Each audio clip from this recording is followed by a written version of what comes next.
Hey guys, I wanted to make a quick commentary video, reaction video, whatever you want to say, on the police shooting that happened in Shanghai yesterday. You may or may not know, Shanghai police officers shot a man multiple times. And I'm making this video from Shenzhen as usual. I'm driving on my way to pay a traffic ticket off.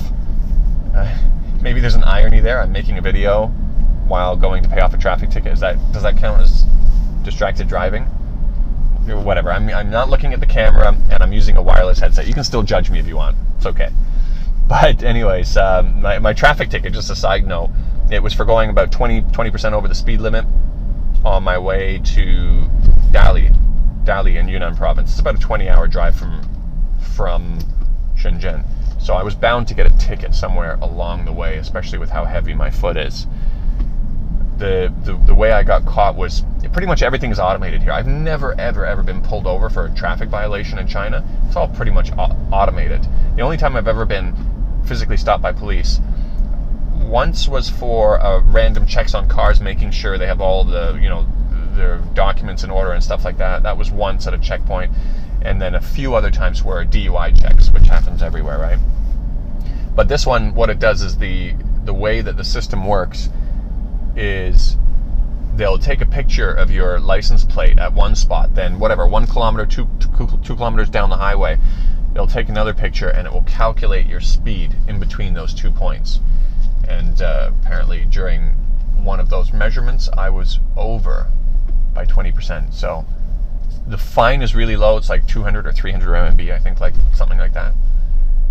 But the points are high. It's like 6 points gets deducted. You have 12 points per year. Anyway, so on to the main topic, the police shooting. So I was receiving live updates about the police shooting from a friend, and I was posting it on Twitter. It's pretty much within minutes of it happening. And the initial video I saw was, let me park here. There's a parking garage ahead, and it's gonna be pretty dark after this. So let me park here for a second. Yeah, so I saw the 15-second video first of all, and what it looked like were the officer shot warning shots and then shot his limbs, and then what I thought was fatal shots thereafter. But it turns out the Shanghai police released an update. The man did not die, and it looks like that's actually true. But there's a more and actually, to put everything into context, he was holding a knife and he was threatening the crowds, and then he was lunging towards police officers with the knife.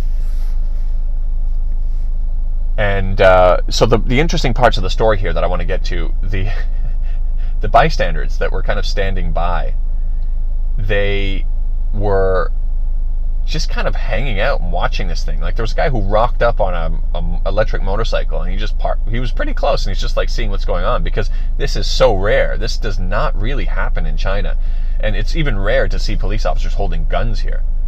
In my 11 years in Shenzhen, I've probably seen a police officer carrying a gun twice or 3 times max. The leader of the local police station for my neighborhood, which covers a pretty large population, never seen him carry a gun either. And I know him quite well, because when you own a bar here, there's things that happen. People get drunk or whatever. We've had a fight once or twice in the 5 years being open, and the police will come out. Never seen him carrying a gun. So it was really a weird sight for everybody to see, and people might want to judge these people who are standing by and say, how stupid of them. Like, why would they do this? But that's because this is really quite rare. And actually, to the point where now there's a discussion on Weibo where people are talking about what you should do if you encounter this situation. They're like, don't just hang out there and take videos and stand nearby while bullets are flying all over the place. Take cover, leave. They have to teach people, because this just does not happen. I mean, they don't have the benefit of, well, I shouldn't say benefit. I don't want to pick on the U.S. for this, but the U.S. shoots dead 1,000 people per year. I think there's a better, more intimate understanding of the fact that if you see officers in the U.S. open fire, take cover. It's getting serious. You got to get out of the way. And they don't have that experience here. I think you might be tempted to think that maybe that's because they censor everything here, but you look at this news, it's everywhere. It's all over Weibo. The police are talking about it also, because it is rare. This is something like everybody's talking about it. They're saying, wow, how could something like this happen? So I've seen the longer video now too. There was like a 5-minute video, and they really gave this guy a pretty big opportunity to drop his knife and to give up and to hand himself in, but it didn't work, and he just kind of lunged at them, and they took him down. I think the other remarkable thing for me is that despite how many shots were fired, how many times he was hit, this guy isn't dead. And I think that is a testament to the difference in police force used here versus elsewhere, especially somewhere like the US. I'm pretty confident this would be a shoot to kill kind of a situation in the US. Maybe not on paper, and maybe not from a policy point of view, from a policy standpoint, but from a practical, how it plays out on the ground, I'm very confident this guy would be dead if he was doing the same thing in the US. You can take a look at the videos yourself and decide whether you agree with that assessment or not. But yeah, so those are the things that I find interesting. There's not really a point other than that. Most of my videos, I have this long kind of monologue I do in a point. I just wanted to kind of make something random this morning. If you like this kind of stuff, I've been thinking about doing this kind of stuff a little bit more, just reaction videos or things that happen on a daily basis, which might be interesting.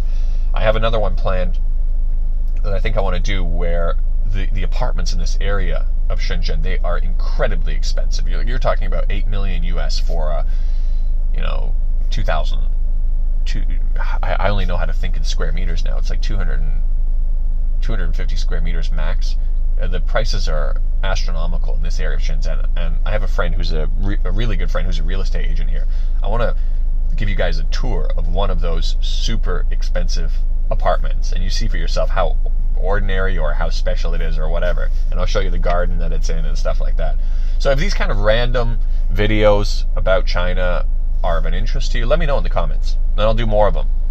I was thinking of posting them in the communities tab of my YouTube account, and maybe I'll do that once I figure out how to use it a little bit better. And that could be a way that I can make stuff like this, make videos like this, without diluting my main content too much.